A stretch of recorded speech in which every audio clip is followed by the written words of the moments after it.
Olá, amigos do Instagram, boa noite a todos.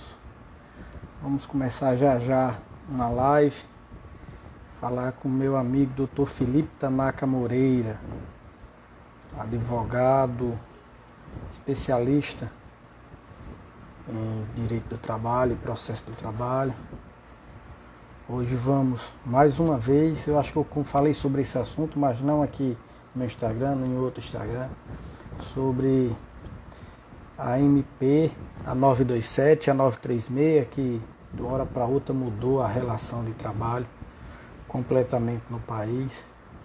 Para aqueles que ainda têm trabalho, né? Que muitos já perderam seus empregos devido a essa pandemia. Mas hoje nós vamos buscar alguns esclarecimentos com o nosso colega advogado especialista na área. Eu também sou especialista na área. Hoje nós vamos ao máximo trazer informações sobre essas duas MPs, algumas decisões do tribunal que houve, algumas mudanças. Então hoje nós vamos dialogar sobre esses pontos, sobre esses elementos dessas medidas provisórias. Assim, vamos poder trazer algumas situações que está acontecendo, algumas dúvidas que nós recebemos nos nossos escritórios, atendendo nossos clientes, tanto de uma parte como da outra, tanto da parte do empregado como do empregador, para de alguma forma a gente tentar ao máximo possível esclarecer toda as dúvidas que temos com relação a essas duas MPs, que é importantíssimo termos essa situação e conseguir esclarecer tudo o que temos. Doutor Felipe Tanaka já entrou na live, vou convidá-lo ele agora para iniciar a participação. Só um instante. Doutor Tanaka.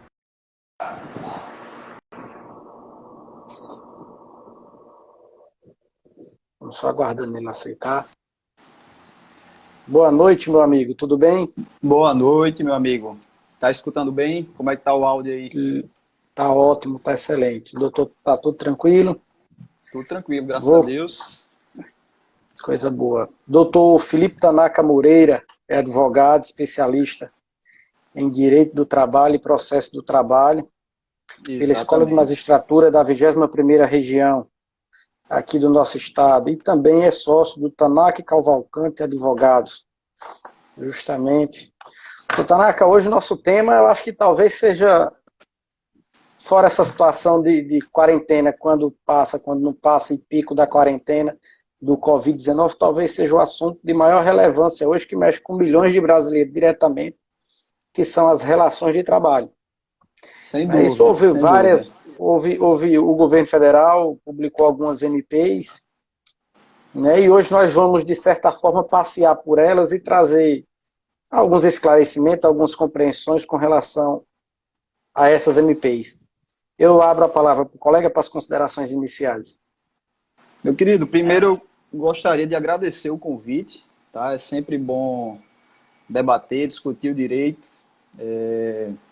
Nós que atuamos no direito do trabalho nesses últimos dias, né? Para quem pensou que o advogado estava fadado aí a passar a quarentena sem muita atividade, se enganou, principalmente para quem atua na parte trabalhista.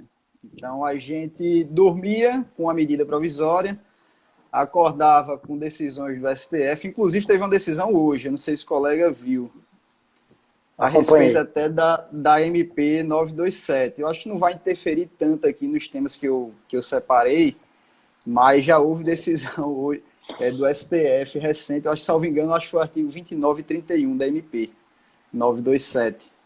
Se eu não me engano, Isso. foi esse. Então, enfim, Você é quem conduz aí a live, fique à vontade para a gente iniciar e vamos debater. Sempre bom colocar os pontos de vista, esclarecer principalmente. Então, estou à disposição aí para que você conduza a live. Muito obrigado, amigo. Antes da gente iniciar de fato a live, eu queria mandar um abraço e um alô para Elo Publicidade, @Elo Publicidade, o Instagram. Quem nos ajuda, nos auxilia nas lives, na parte do marketing do escritório.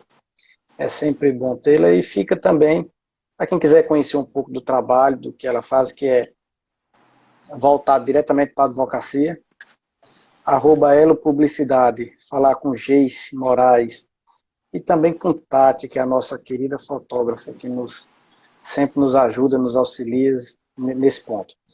Amigo, nós vamos começar pela ordem, vamos começar pela 927, que acho que foi que trouxe o grande impacto com férias, com antecipação de férias individuais, férias coletivas, negociações individuais, negociações coletivas. O nosso querido ministro Ricardo... Não falta, assunto da 927 não falta, realmente são vários pontos aí. Querido ministro Lewandowski deu uma liminar lá dizendo que poderia fazer as negociações individual, mas em 10 dias, se eu não me engano, teria que mandar para o sindicato teria que anuir ou que manifestar contrário, aí depois o plenário derrubou. Mas vamos começar pela 927, pode ficar à vontade para iniciar a fala, e daí a gente vai complementando e vamos... Tranquilo, show de bola. Paulo, eu separei alguns pontos aqui, eu acho Perfeito. Que são os principais aqui da 927, eu até conversei com o colega antes, eu fiquei preocupado com o tempo da live para não ficar tão cansativo, né? São vários pontos realmente, tanto da 927 quanto da 936. Eu tomei a liberdade aqui de fazer alguns pontos, separei aqui... Pode falar. Nesse ponto, doutor, nós vamos começar pela 927, porque caso a gente não consiga esgotar os pontos importantes da 936, a gente esgota os pontos importantes da 937 e remarcamos uma próxima live só para a gente complementar com a 936. Para que a gente possa trazer realmente conteúdo com uma certa profundidade e realmente tirar as dúvidas. Inclusive, quem está nos acompanhando, caso tenha alguma dúvida, queira fazer alguma pergunta, é só colocar aqui nos comentários que estamos à disposição para tirar essas dúvidas, na medida do nosso conhecimento, claro, que como as matérias são de certa forma recentes, ainda não está sedimentada nas decisões dos tribunais, mas dentro do nosso conhecimento nós podemos, de certa forma, contribuir para esclarecer essas dúvidas. Perfeito, meu querido. Eu separei aqui como primeiro ponto o teletrabalho. Eu não sei se o colega está... É até bom a gente acompanhar aqui junto com a MP, porque são realmente vários pontos importantes. O teletrabalho, né? Algumas empresas já vinham aplicando o teletrabalho até antes da medida provisória, né? Já houveram aquelas questões de isolamento, os governos de estado, cada um dentro da sua competência, foram trazendo as medidas aí de fechamento do comércio, enfim. Dentro das atividades que era possível o exercício do teletrabalho, alguns já vinham fazendo. E a MP 927 ela trouxe algumas flexibilizações que facilitaram aí que o empregador ele colocasse o funcionário para regime de teletrabalho, né? Fazendo a transição do regime presencial para o regime de teletrabalho. Tá? Primeiro, eu acho importante, Paulo, a gente conceituar, né, partir do básico, né? Perfeito. Eu sei que deve ter colegas assistindo, mas pessoas que também não são da área, então a conceituação básica aí do teletrabalho, né? Então, basicamente, é aquele trabalho, aquela atividade exercida fora do estabelecimento da empresa, certo? E aí pode ser tanto no domicílio, na residência do funcionário, como em outro local escolhido por ele. Então, não necessariamente vai ser dentro da residência. Né? Inclusive, o teletrabalho ele é espécie do trabalho em domicílio. Tá?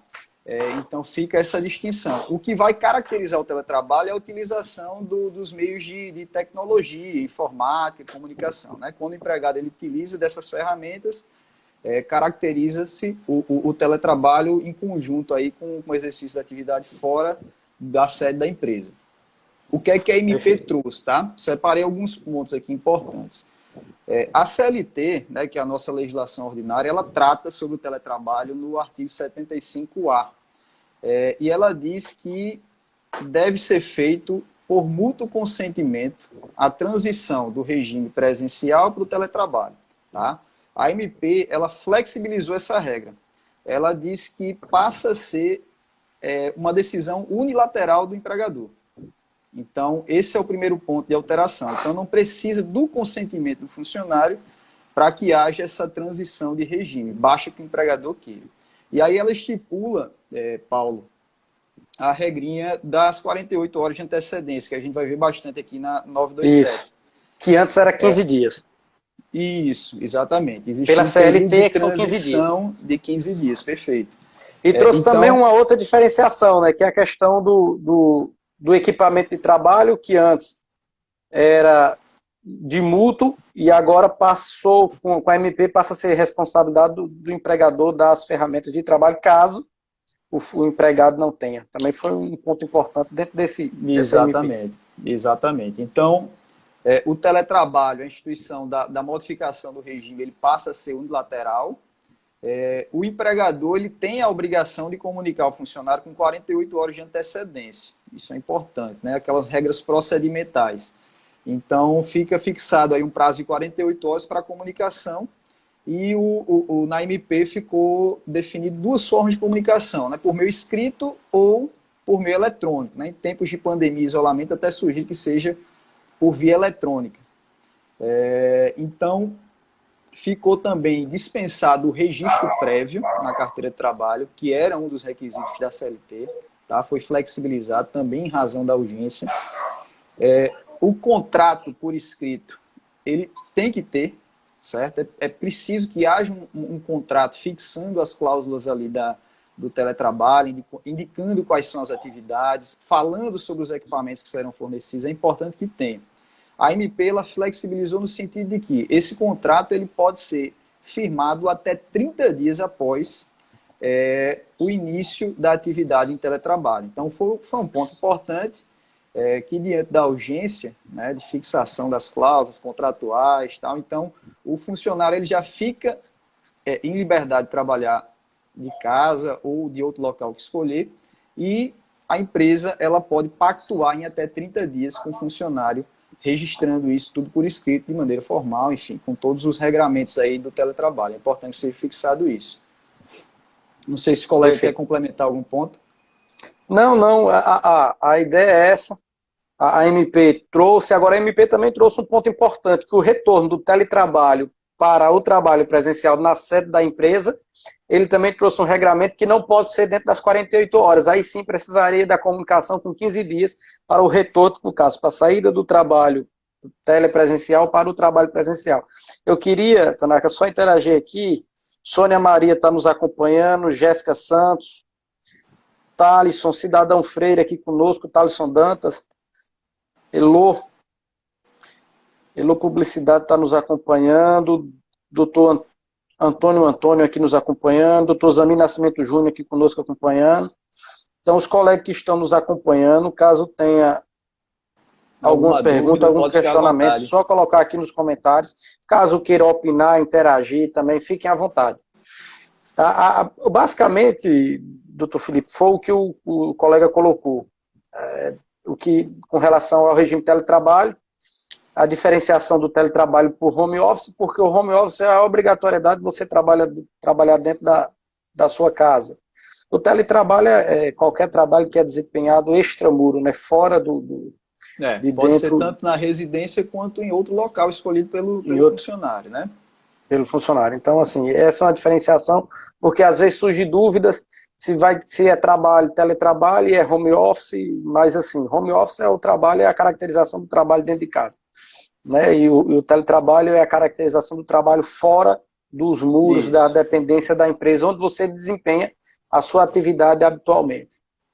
Um ponto importante, Paulo, que a MP nem fala, mas que algumas empresas aí estão até esquecendo desse detalhe, é o artigo 75E da CLT. Tá? Além desse contrato por escrito, fixando as cláusulas aí do teletrabalho, é importante que você tenha também um termo de responsabilidade. A CLT ela fala desse termo de responsabilidade, que é quando a empresa ela informa a respeito das medidas de higiene, saúde e trabalho, né? Isso dentro do ambiente aí do teletrabalho, passando o ônus, né, da fiscalização das questões de saúde e segurança do trabalho para o funcionário. Então é importante que tenha esse termo de responsabilidade com a anuência do funcionário, né? A empresa passa os esclarecimentos, as informações, orientações, e aí o funcionário fica com a responsabilidade de cuidar ali do seu ambiente de trabalho. O artigo 75E fala sobre o termo de responsabilidade. Algumas empresas esquecem desse detalhe. Eu entendo que seja um dos procedimentos obrigatórios para que não haja nenhum vício procedimental na caracterização do regime de trabalho. Dessa forma. E também outro ponto importante é o artigo 75D, que na questão do teletrabalho traria uma responsabilidade de aquisição de equipamento e infraestrutura para o desempenho da profissão, de mútuo acordo dentro do contrato escrito das relações do teletrabalho, já teria as posições de quem deveria adquirir e tal. Mas aí com a MP, a 927, trouxe o artigo 4º, parágrafo 4º, que altera o entendimento que tinha o artigo 75D. Eu queria deixar só claro para quem está nos acompanhando, com a MP ela é provisória. Isso não quer dizer que esses elementos que nós estamos discutindo irão persistir por todo o período. Nós estamos falando do período de pandemia que, teoricamente, esperamos que após esse período de pandemia as relações de trabalho voltem ao que era, e esses elementos da MP, principalmente esses mais prejudiciais, não se incorpore de forma alguma a MP, nem transformando em lei, em legislação complementar. Mas voltando ao ponto... O artigo 1º, Paulo, inclusive fala sobre essa transitoriedade da medida provisória. Ele cita, inclusive, o decreto legislativo número 6, a gente até esqueceu de falar, mas é importante. O decreto legislativo número 6, ele institui a calamidade pública, o estado de calamidade pública até 31 de dezembro. Tá? Então... A medida provisória, pela sua natureza, ela é, obviamente, transitória. Mas aí, enfim, ficou mencionado aí o decreto legislativo número 6, que instituiu o estado de calamidade, até 31 de dezembro de 2020, tá? Perfeito. Então, voltando com relação a quem está desempenhando ou vai desempenhar a atividade de teletrabalho ou de home office, é que a aquisição e o fornecimento dos equipamentos da estrutura, elas devem ser feitas, caso o funcionário não tenha o equipamento, elas devem ser feitas diretamente pelo empregador, sem descontar nada do empregado. E mais, o equipamento ele é cedido ao empregado na forma de comodato, ou seja, perfeito. É o nome que se dá, é o nome jurídico que se dá, abre aspas, ao empréstimo. Você vai ficar com o equipamento emprestado, desempenhar a sua função, e depois você retorna o equipamento que você está utilizando para o empregador. Então, assim, esse é ponto importante, porque eu recebi uma consulta de que um empregado estava exigindo que a funcionária tivesse um computador tal para poder desempenhar a função, senão ela poderia sofrer alguma retaliação. E aí a orientação que nós temos nesses casos deve realizar a denúncia, porque é responsabilidade do empregador lhe dar os meios necessários de você desempenhar a sua função no teletrabalho ou no home office. Inclusive é possível fixar até eventuais custos de infraestrutura que você tenha para trabalhar em casa, enfim, isso tudo pode ser ajustado naquele contrato por escrito. Então é importante deixar claro isso, e até pegando um gancho na CLT, o ônus da atividade econômica ela é do empregador. Tá? Então, se o teu funcionário ele não tem condições, não tem estrutura, né, de trabalhar em casa, não tem o equipamento necessário, a internet necessária, enfim, é importante que a empresa dê toda uma infraestrutura para que ele possa exercer a atividade, né, já que é determinação da empresa que ele vá trabalhar de casa. Perfeito. E também num ponto importante nessa MP 927, já passando por ela nesse ponto, é que no que for possível se aplica também aos estagiários, né, e os aprendizes o regime de teletrabalho. Perfeito. Né? Ficou expresso. Porque às vezes É expresso porque às vezes o estagiário e o aprendiz ele ficou meio perdido dentro dessa relação que só fala de empregado e de empregador, mas na condição de empregado, no que couber, porque aí nós temos diferenciação de horas, de período de provas e tal. Tem legislação específica, né? O específica, mas no que couber, se aplica também a MP 927 para os estagiários e os aprendizes. Então, os estagiários que estão trabalhando em casa, que estão desempenhando suas funções em teletrabalho ou em home office, têm as mesmas garantias do empregado normal. Fora as garantias.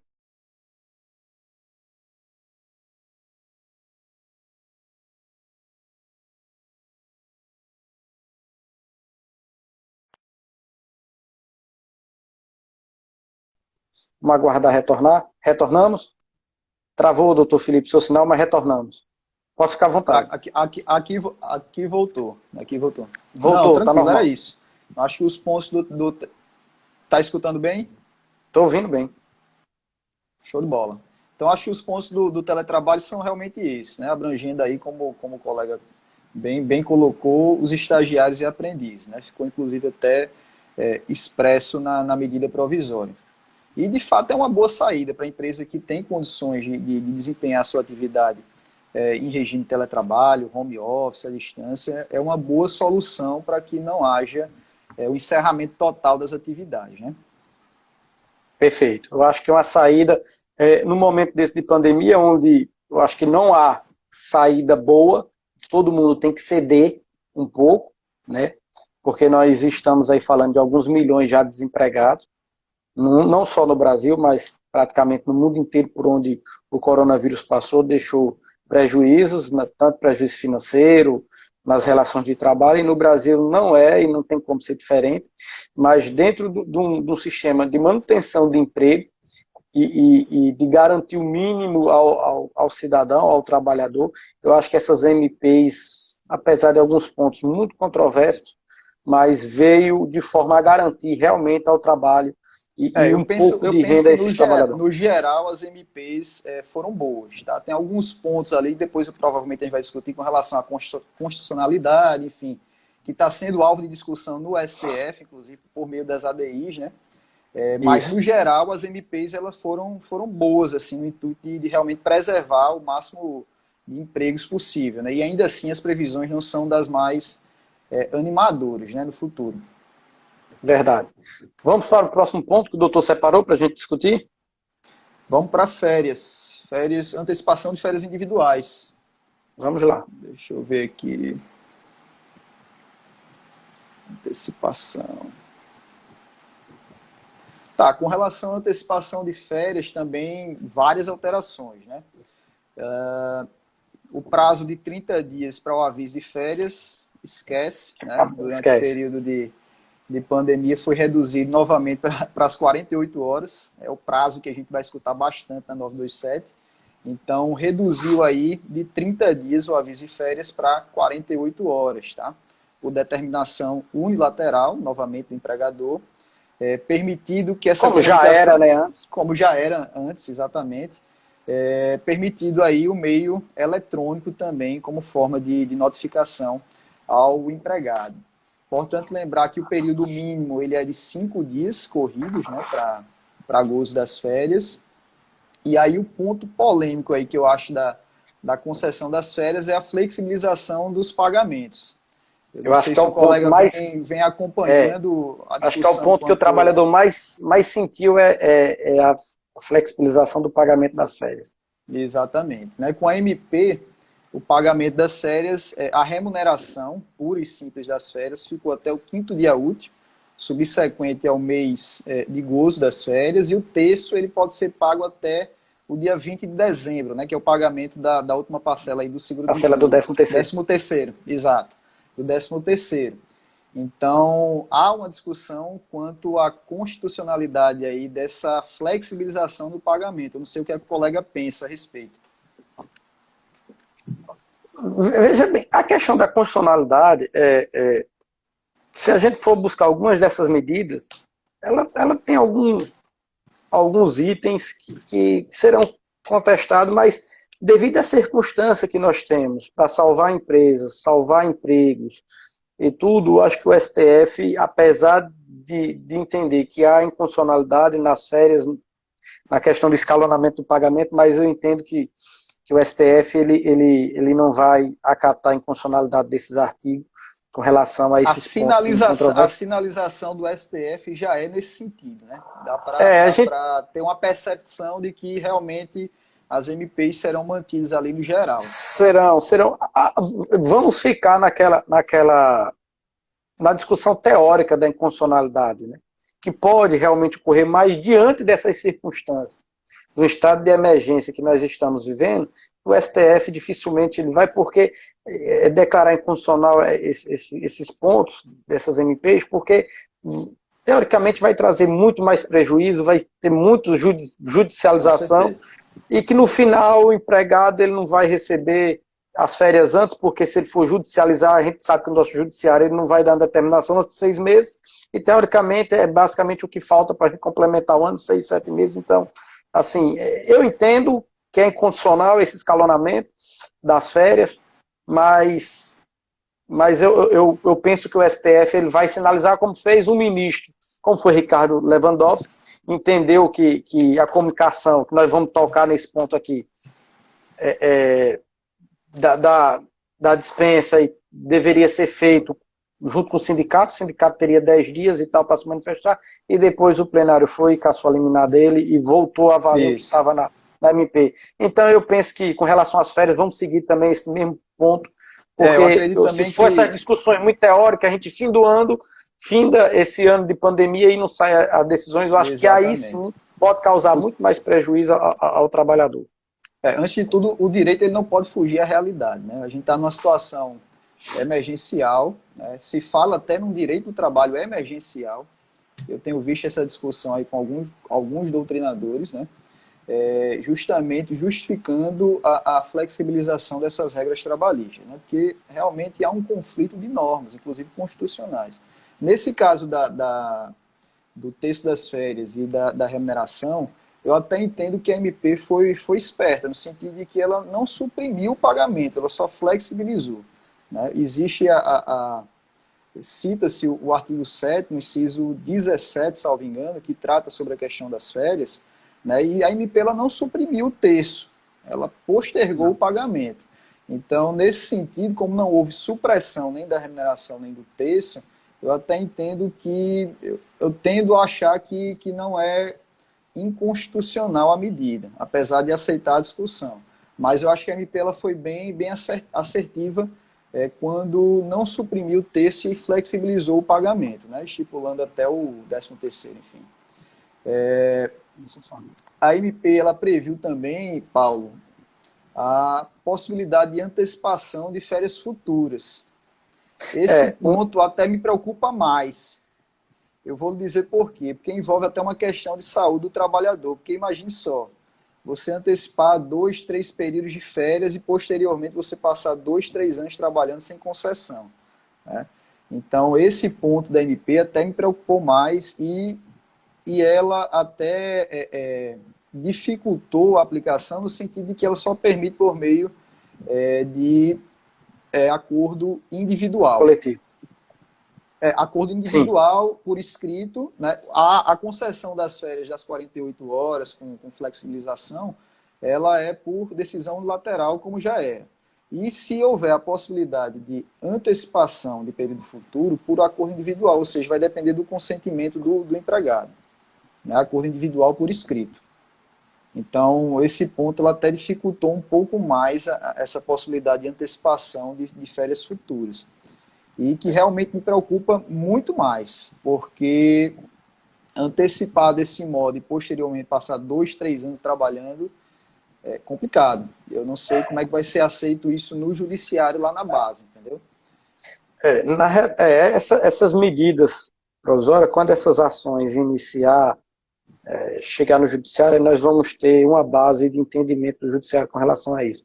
Mas com relação à questão dos pagamentos de férias, nós estávamos tocando, doutor Felipe, no ponto anterior, eu queria só esclarecer para quem está nos acompanhando que Se você for demitido antes de receber os valores das férias, quer dizer, antes de receber lá em dezembro, se o seu pagamento for só dezembro, você recebe esse valor junto com a sua rescisão a qualquer tempo. Se você for demitido, esses valores eles vêm junto com a sua rescisão. Você não perde, não é porque você só vai receber.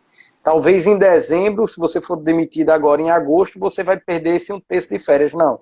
Esse 1/3 de férias, ele vem para dentro da sua rescisão para cálculo de rescisão. Então, assim, você não perde de forma alguma esse valor do acordo que você fez.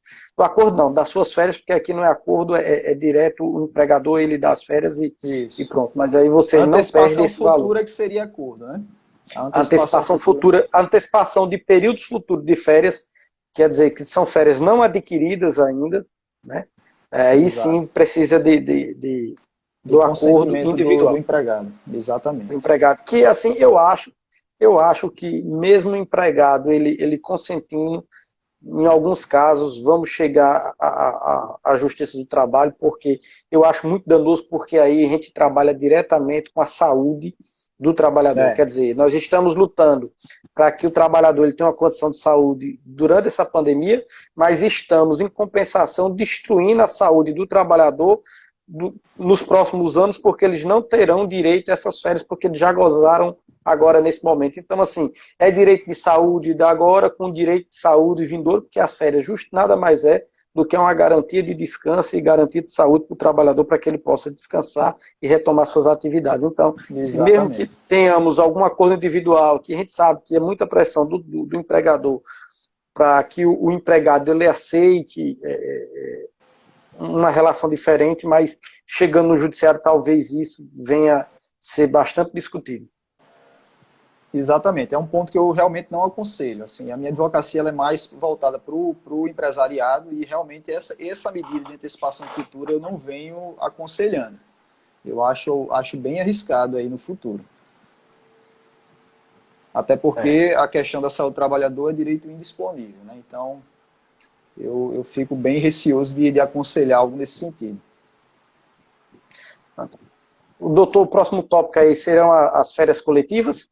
Férias coletivas, não tem muita coisa sobre férias coletivas não, apenas, novamente, a notificação em 48 horas, né, do grupo ali, que vai gozar das férias coletivas, lembrando que as férias coletivas, ela pode ser de toda a empresa ou de setores da empresa, né, a própria CLT ela fala disso, então não necessariamente precisa ser de toda a empresa a concessão das férias coletivas, o empregador ele pode optar por setores. Então, notifica ao grupo com 48 horas de antecedência. A MP, ela fala da dispensa, né, de comunicação prévia ao Ministério da Economia e ao sindicato profissional. Essa é a principal alteração da concessão de férias coletivas. De férias coletivas. Perfeito. A CLT ela fala em comunicação prévia tanto ao Ministério da Economia quanto ao sindicato profissional com 15 dias de antecedência. Então fica dispensada essa comunicação, mais uma vez, como medida de urgência, né, de maneira transitória, fica dispensada a comunicação ao Ministério da Economia e sindicato profissional. Essa, para mim, foi a principal alteração da medida provisória no que diz respeito às férias coletivas.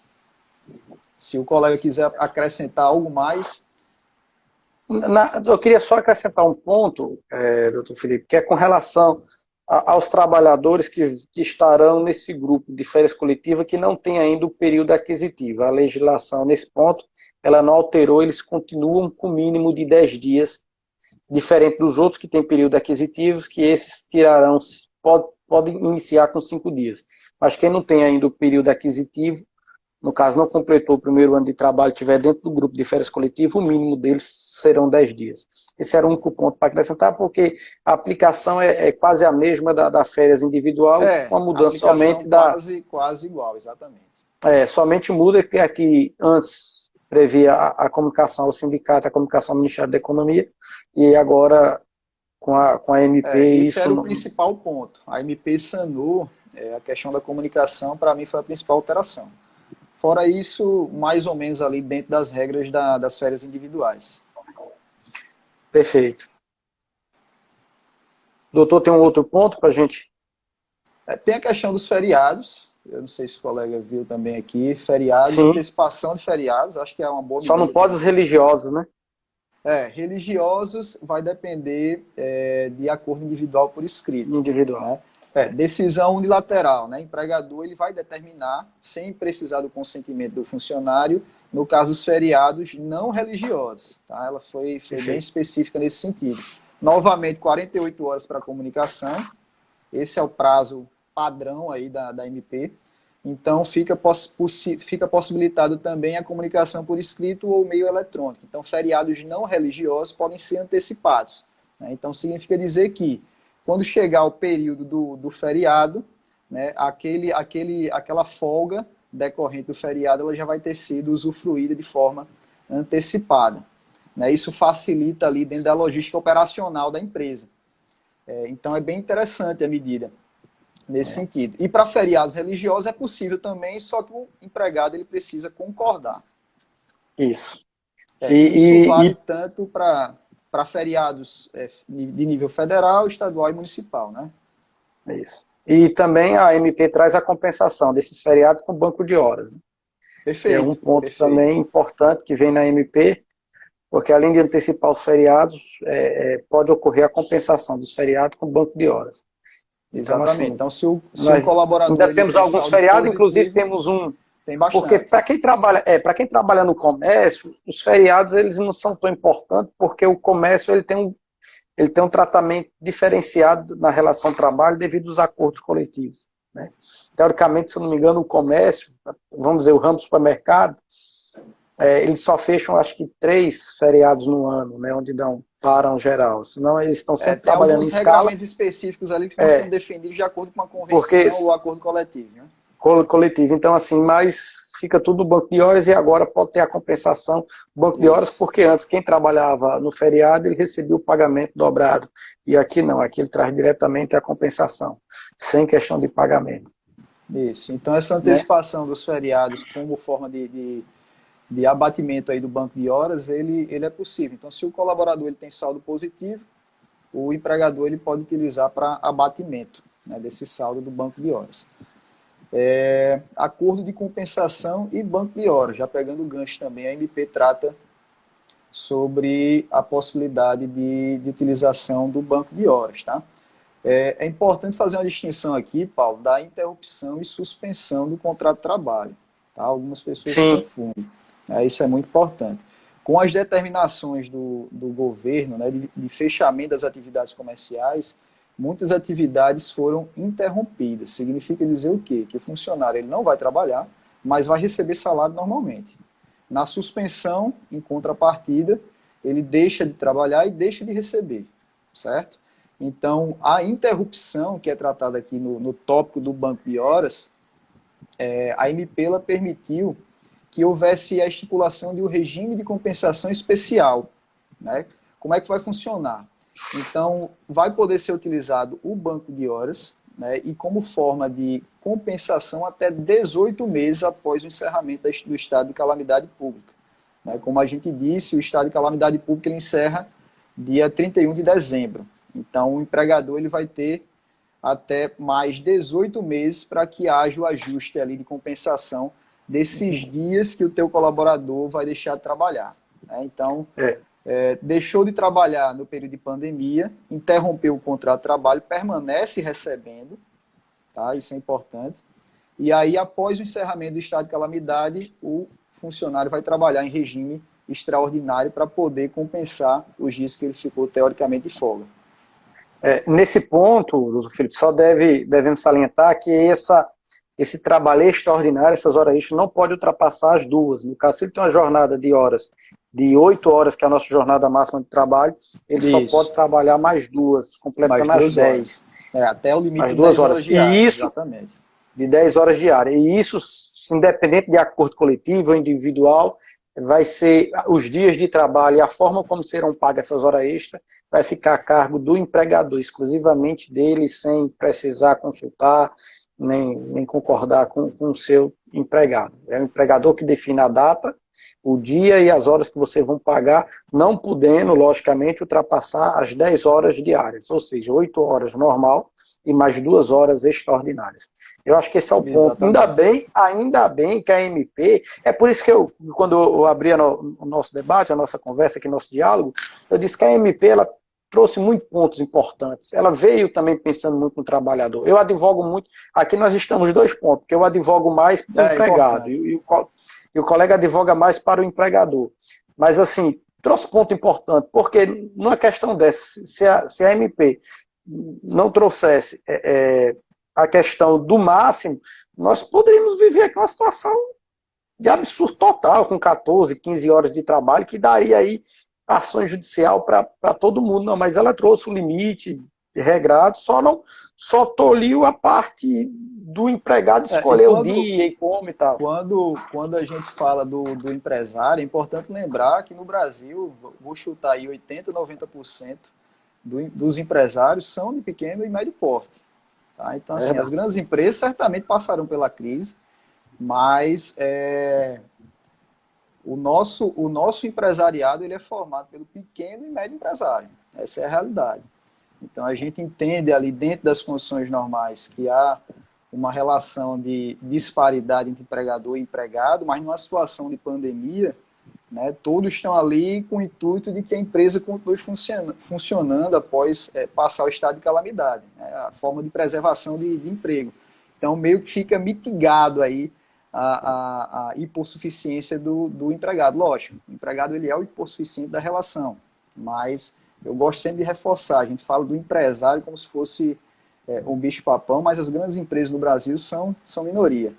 Então, que bom, a gente está em 2 polos aí, apesar de não ser o intuito aqui polarizar, mas o colega eu sei que advoga mais para empregado e eu advogo mais para empresa. Tem um cliente também reclamantes, mas assim, 80% da minha carteira é realmente empresariado. Então, eu gosto sempre de reforçar isso. Eu vou mandar aqui alguns alô aqui, que estão pessoas nos acompanhando, Daliane Ribeiro aqui, Diego Maradona, Fábio Azevedo, Dani Bruna, doutor Belmiro, meu grande amigo, doutor Belmiro, um forte abraço, boa noite, meu amigo. Lívia, aqui conosco, Mari, Sérgio Filho, saudade de você, amigo. Tocar uma viola, viu? Rodinei aqui conosco, pessoas aqui nos acompanhando, doutor Felipe. Vamos para o nosso ponto, não sei se o doutor preparou aí porque nós falamos da redução e pagamento de horas extras posteriores, em 18 meses, após o final da MP, que se dará lá em dezembro, mas nós também temos um ponto de aumento, não sei se o doutor trouxe aí, de horas de trabalho nesse período de pandemia. Isso, o doutor, também. O doutor está com esse ponto? Deixa eu ver aqui. Aqui, quem está nos acompanhando, a gente não alinha pontos para falar, porque é aberto. Então, assim, pode ter alguns pontos que eu tenha separado e que o doutor Felipe não tenha separado, mas são pontos importantes e que é importante a gente tocar para que todos tenham conhecimento, porque não houve só esse escalonamento das horas que depois podem ser pagas com até 18 meses, com máximo de 2 horas, mas também trouxe um regramento próprio nessa MP. É por isso que eu falo que a MP, de um todo, ela não foi ruim, porque ela trouxe um regramento próprio para aquelas pessoas que trabalham diretamente no combate à pandemia, que nesse momento, enquanto tem uma turma muito grande em home office, em teletrabalho, com contrato suspenso e tal, tem uma turma gigante, aí médicos, enfermeiros, e toda essa parte de trabalhadores empregados que trabalham diretamente na saúde, que houve uma carga, um aumento significativo de mão de obra. Nós estamos vendo aí governos querendo contratar pessoas de outros países para atuar no Brasil, porque a estrutura de mão de obra do país ela não consegue cobrir toda a demanda, né, que nós estamos nesse momento. Então a MP, doutor Filipe, a 927, ela também flexibiliza a jornada de trabalho dos empregados dos estabelecimentos de saúde. Saúde, Lógico. Agora é importante reforçar que não é decisão unilateral, né? Isso que eu ia falar agora, lógico que com acordo individual escrito, né? Individual escrito, vai depender do consentimento do colaborador, né? É importante reforçar isso. Algumas medidas da MP têm caráter unilateral, o empregador determina, e outras dependem do consentimento do empregado. Nesse ponto de prorrogação de jornada para os profissionais de área de saúde, atividades essenciais, é necessário que haja realmente o acordo por escrito. E também tem que levar em consideração a exposição desses trabalhadores aos ambientes insalubres, né? Que é o que eles convivem. Tá? Então você não pode pressionar para que um funcionário, um trabalhador, um enfermeiro, um técnico, ele passe muito tempo, né, exercendo sua profissão, desempenhando seu trabalho num ambiente salubre. Mas ele trouxe essa flexibilização, no caso, essa possibilidade de aumento de carga de trabalho, até para quem trabalha nas jornadas de 12 por 36. 12 por 36. Então, assim, recai naquela questão das férias, porque envolve realmente medida de saúde do trabalhador, né? Não sei como é que serão as decisões aí no futuro com relação a essa prorrogação de jornada.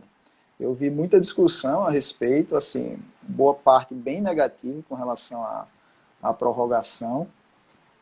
Confesso que eu não tenho um entendimento posicionado, firmado nesse sentido, né? Eu sei que tem a questão da emergência, né? Uma situação excepcional, mas de fato envolve uma questão de saúde do trabalhador e para mim é direito indisponível. Então, nesse ponto aqui, a MP, ela inclusive possibilita que essa flexibilização, no caso, esse aumento da carga da jornada de trabalho exceda aquelas 2 horas habituais, né? Quer dizer, o trabalhador ele pode ultrapassar das 10 horas de trabalho, e mais também traz a mesma forma a compensação também dessas horas trabalhadas a mais nesse momento de pandemia, que requer realmente uma mão de obra mais volumosa, maior quantidade e maior tempo, e talvez não tenha técnicos, enfermeiros e médicos na quantidade suficiente. Eles estão, e a gente nota que eles estão se redobrando para poder cobrir a necessidade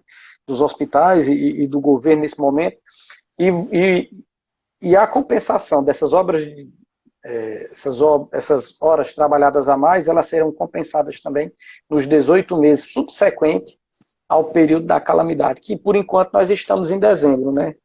Nós trabalhamos com ficção porque não tem como afirmar que em dezembro estaremos realmente livre dessa pandemia. Mas, doutor Filipe, seguimos sua lista de pontos que o doutor trouxe? Meu querido, 927, eu confesso que esgotou os pontos que eu trouxe aqui. Eu não sei se o colega tem mais algum. Tem a questão do FGTS. Eu queria tocar com uma... Tem a questão do FGTS, no final da MP, fala da suspensão no pagamento do FGTS. Deixa eu pegar aqui o trecho que fala sobre o FGTS. Esse é um ponto importante, porque é um ponto, inclusive, que o atraso pode ensejar uma rescisão indireta, né? Isso. Então, assim, é importante o trabalhador entender que, seguindo a regra da MP 927, nesse período de calamidade, pode ter um diferimento, quer dizer, uma elasticidade no prazo para recolhimento dessa... Isso, ficaria suspenso o pagamento das competências de março, abril e maio, tá? Isso. Competências de março, abril e maio de FGTS, ficaria autorizado aí a suspensão do pagamento, né? Para empresas que têm uma folha salarial volumosa, isso faz uma grande diferença, né? Então, ganharia um fôlego aí empresa durante 3 meses. E retorna o pagamento dessas parcelas não quitadas a partir do mês de julho, né, de 2020 ainda retorna o pagamento dessas parcelas. Então, assim, muito importante que o trabalhador entenda que essas parcelas não serão recolhidas nesse momento, mas elas o serão a partir de julho. E o não recolhimento dessas parcelas não vai ensejar um pedido de rescisão indireta. Rodinei aqui Meu está amigo, perguntando a rede. meu amigo Rodney aí, falando sobre a jornada de trabalho, redução de 50%. A gente vai chegar lá. A redução ela é prevista na MP 936. Já está encerrando aqui a 927 e vamos para a 936, que, ao meu ver, é até mais polêmica e foi alvo das Isso. decisões do nosso querido ministro. Eu acho que essa 936, doutor Felipe, nós vamos deixar ela para a próxima quarta-feira, porque nossa live encerra daqui a 10 minutos e eu acho que Tem não. aquele período de 1 hora, né? Que nós já estamos com 48, né, minutos, falta aproximadamente 10 minutos. Eu acho que nós poderíamos pontuar mais os 2 pontos relevantes aqui dessa MP 927, que nós não falamos ainda, e deixar, e já fica o convite a todos que nos acompanharam hoje, para a próxima quarta-feira a gente volta e vamos destrinchar a 936, inclusive talvez com alguma repercussão de decisão do STF que está para sair. A 936, tá? Que vai ser tratada na próxima quarta-feira. A 936 ela fala sobre a redução de jornada e salário e da suspensão contratual, né? É o que na prática vem sendo assim muito aplicado pelas empresas. Inclusive, Isso. algumas empresas que eu advogo já estão aplicando com algumas ressalvas e cautelas em face das decisões do STF, mas já está sendo bem aplicado. Então, redução de jornada, salário e suspensão na 936 na próxima quarta-feira. Na próxima quarta-feira já fica o convite para todos, inclusive para o doutor Felipe Tanaka, para a gente estarmos aqui na próxima quarta, que aí nós vamos porque a 936, ela requer um pouco mais de tempo para a gente discutir, porque ela traz redução de salário, redução de jornada de trabalho e traz uma complementação do seguro-desemprego. Né? E é um cálculo meio estranho para se fazer, porque se você ganha um salário mínimo, teoricamente a redução do seu salário vai dar em torno de 9%. Mas se você ganha acima de 10 mil, sua redução de salário vai dar aí quase 50%. Quem está na faixa de até 3 salários mínimos, a redução, ela, no grosso modo, né, pegando aí o benefício emergencial, no grosso modo a redução ela não é tão alta. Né? Há casos aí de redução de 5% da renda total, né? Mas quem recebe acima de 3 salários, né, fica naquele limbo ali dos 3 salários até o teto dos 12 mil e pouco ali da Previdência, né, dos 2 tetos da Previdência que a MP fala, fica realmente que recai numa redução drástica de salário, né, com a possibilidade de complementação por parte da empresa. Há essa possibilidade, porque, veja bem, nós temos o teto do seguro-desemprego, eu acho que é R$ 1.600 e poucos reais. Se eu não... 1.813 e alguns centavos, se eu não me engano. Pronto. 1.813 e alguns centavos. Se você tiver uma redução de 50% no seu salário de 10 mil, você vai receber 5 e mais a complementação de 1.800. No caso, você vai receber aproximadamente aí 6.800 reais. Então, você sai aí com prejuízo de 3.200. Eu fiz vários cenários aqui. Para quem ganha até 3 salários, a redução ela não é tão alta na renda. Não é tão alta, mas para quem ganha acima, aí a redução é bastante alta, porque nós temos o teto do seguro-desemprego. Então, assim, para a gente não trazer informação e cortar, aí já fica o convite a todos, ao nosso colega Rodney, que queria essa informação. Rodney, venha nos acompanhar na próxima quarta-feira, no mesmo horário, às 20 horas. Nós vamos destrinchar a 936, inclusive com algumas decisões que saiu que pode sair dos tribunais, e apresentar justamente os cálculos para que você saiba mais ou menos qual o valor que você irá receber. Mas voltando... Pode falar, doutor Felipe. Quanto tempo a gente tem ainda? 8 minutos. 8 minutos? Não, só finalizar, ficou faltando a gente falar aqui de algumas suspensões de exigências administrativas com relação à saúde e segurança do trabalho. Por exemplo, aqueles exames periódicos, né, os exames ocupacionais, clínicos, complementares, ficam suspensa a obrigatoriedade de realização dos exames, tá? Exceto o demissional. Demissional, perfeito. Isso. Então, fica suspenso os exames médicos periódicos, ocupacionais, né, que são praxe aí, dentro das empresas, da rotina empresarial. E aí os exames vão ser realizados em até 60 dias após o encerramento do estado de calamidade.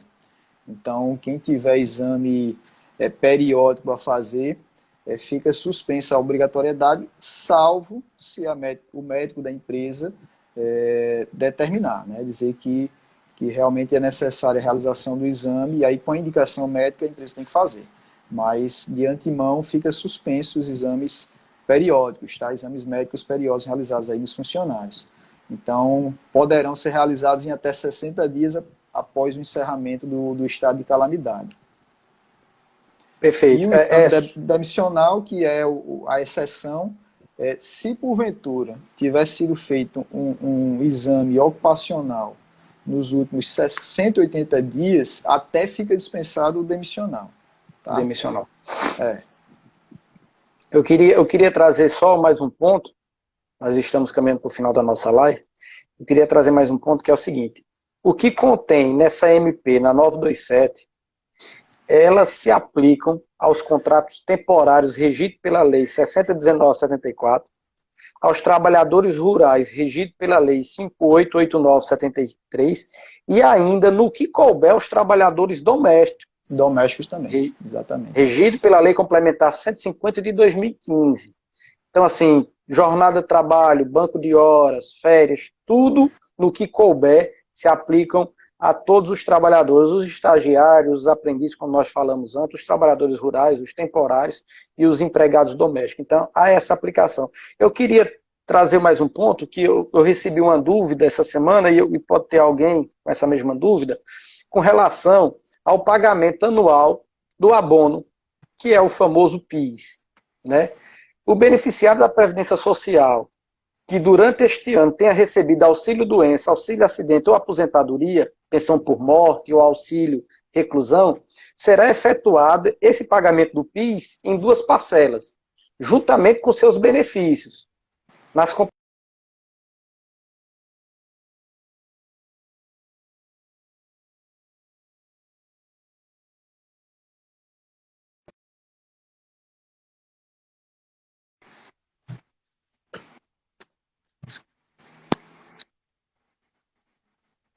e maio. Então, teoricamente, as pessoas, se não receberam, estão para receber no próximo mês. Eu recebi algumas pessoas, doutor, mas está suspenso o PIS, não sei o que. Eu disse, não está mantido no calendário e o pagamento se darão nessas duas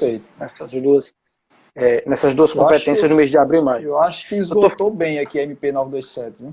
Eu acho que nós falamos sobre bastante ponto. Eu queria abrir a palavra para o doutor para suas considerações. Não, novamente agradecer, fica o convite aí a quem nos acompanhou para a próxima quarta-feira tratar sobre a 936, que ao meu ver é bem mais polêmica que a 927. Entendo que alguns pontos são inconstitucionais, então foram objetos aí de ADIs, né, no STF, tiveram decisões numa noite, na outra semana foi modificado, então é um tema que está gerando dúvida. Eu recebi muitas dúvidas, tanto de colaboradores como de empresários também, na aplicação dessa MP 936. E já antecipando, eu venho aconselhando a aplicação, mas com algumas ressalvas. Então, próxima quarta-feira fica o convite a todo mundo e lhe agradeço mais uma vez o chamado para a gente debater aqui. É sempre importante colocar pontos de vistas, né? Você que atua mais para o colaborador e eu mais para o empresário. Enfim, mas não é um momento de polarização, né? Eu acho que todos estão num momento difícil. Né? Eu acho que é momento de consenso. Difícil e consenso, exatamente. Encontrar medidas aí que afetem o menos possível ambos os lados. Eu acho que é o mais importante aí nesse momento. Nesse ponto, doutor Felipe, eu queria agradecer por ter aceito o convite nesse período de pandemia muito difícil, a gente próximo da família, acompanhando e trabalhando. Os escritórios foi liberado no funcionamento, acho que desde o dia 22. Isso, salvo engano foi. Eu ainda tô home office, mas eu acho eu estou home office porque assim, há muita informação. O judiciário está fechado também, enfim, ainda não abriu totalmente as atividades. Então, eu ainda continuo em home office, mas amanhã eu teria que ir ao escritório, porque eu tenho que pegar alguns documentos, mas hoje eu estou em home office ainda. doutor, meu colega Nicodemos Júnior, saudade de você, Nicodemos, entrou aqui na nossa live. Um abraço para o amigo, Dairi Ribeiro também, acabou de entrar.